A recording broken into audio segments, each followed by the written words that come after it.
Welcome to RM biology. West Bengal NEET UG counselling related আরও একটি ভিডিওতে তোমাদের স্বাগত। তোমরা প্রত্যেকেই জানো ঠিক কিছুক্ষণ আগে তোমাদের রাউন্ড ওয়ানের কিন্তু রেজাল্ট পাবলিশড হয়ে গেছে। সেই রাউন্ড ওয়ানের কাট অফ কত গেল সেটা তোমাদেরকে জানাবো, এবং তোমরা প্রত্যেকেই জানো যে আমি তোমাদের যে সেফ র্যাঙ্কটা প্রেডিক্ট করেছিলাম তোমাদের ভেরিফিকেশন হয়ে যাওয়ার পরে পুরোপুরি কিন্তু সেই স্টেট র্যাঙ্কেই তোমরা কিন্তু ফার্স্ট রাউন্ডে চান্স পেয়েছো। আমি তোমাদেরকে বলেছিলাম সেকেন্ড রাউন্ড পর্যন্ত যদি এই রকম মার্কস এই রকম র্যাঙ্ক তোমাদের থাকে তোমরা অবশ্যই অবশ্যই একটা না একটা গভর্নমেন্ট কলেজ হবে, সেটাই কিন্তু হতে চলেছে। তো চলো আমরা রাউন্ড ওয়ান কাট অফটা দেখে নিই কি হয়েছে। দেখো, ইউআর ক্যাটাগরির ক্ষেত্রে মোটামুটি আমাদের দেখা যাচ্ছে যে এআইআর র্যাঙ্ক যার ৩৯,৫২২ এবং স্টেট র্যাঙ্ক ১৮৯০, সে জলপাইগুড়িতে পেয়েছে এবং লাস্ট। ইডাব্লিউএস এর ক্ষেত্রে দেখো ১,০০,০০০ উপরে গেছে এআইআরটা, এবং স্টেট কোটা র্যাঙ্ক তার কত ৪,৭১১, সেও কিন্তু কোথায় পেয়েছে, জলপাইগুড়িতে পেয়েছে।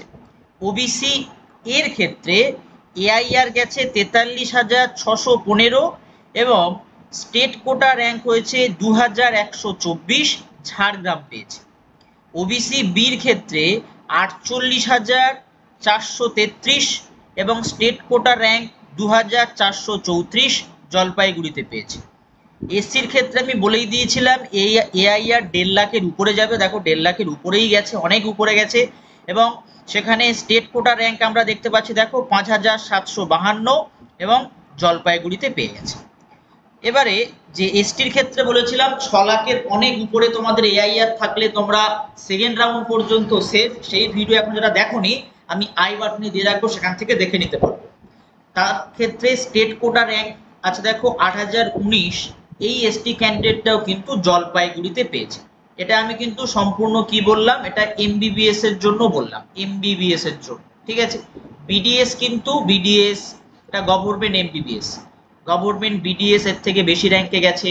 প্রাইভেট এমবিবিএস যেটা আমি তোমাদেরকে বলে দিয়েছিলাম প্রায় সেই র্যাঙ্কেই গিয়েছে। এবার তোমাদের সামনে সেকেন্ড রাউন্ড আছে, তার আগে আজকে থেকে তোমাদের কিন্তু অ্যাডমিশন প্রসেসটা স্টার্ট হয়ে গেছে। তোমাদের আজকে অ্যাডমিশন প্রসেসটা চলবে, আজকে তো ৩ তারিখ, ৩ তারিখ চলবে, ৪ তারিখ চলবে, ৫ তারিখ চলবে। তার জন্য তোমাদের বন্ড ফরম্যাট দেয়া রয়েছে, বন্ড ফরম্যাটটা অবশ্যই অবশ্যই তোমরা কিন্তু ডাউনলোড করে নেবে, এটা একটা। প্লাস কি কি ডকুমেন্টস লাগবে সেই ভিডিও দেয়া আছে, এবং যারা আপগ্রেড করতে চাইছো তাদের আপগ্রেডের একটা ফর্ম পাওয়া যাবে কিছুক্ষণের মধ্যেই, নিশ্চয়ই দিয়ে দেবে, সেই ফর্মটাও তোমরা কিন্তু সঙ্গে নিয়ে যাবে।